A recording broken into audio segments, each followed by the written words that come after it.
Ni nakkani mga no kanahin sukka yung Christmas tree hatakin ya tiyak ma unta ita fama na hadbe na husuk lama ya bekatok. Kani kato hali kani mat cedar tree yomi. Kani mit pine yomi hiu tiyak ini hukukos. Takkonok lata kuusikkaan sit mihsitok ma ukla ayin hospilla on. Ma ya bekatok. Hupila Santa Claus ako. Pika na umakusuntan tak ma hupila bekatok. Taffa Santa bekatok Santa Claus at kanig manutut sina.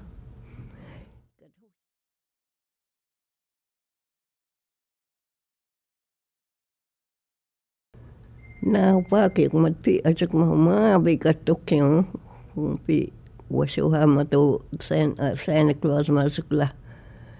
Ittafamu nang kla hikikiä hatak mo atsak ma. Kalla tuklin nuk supa yomi ya yomi.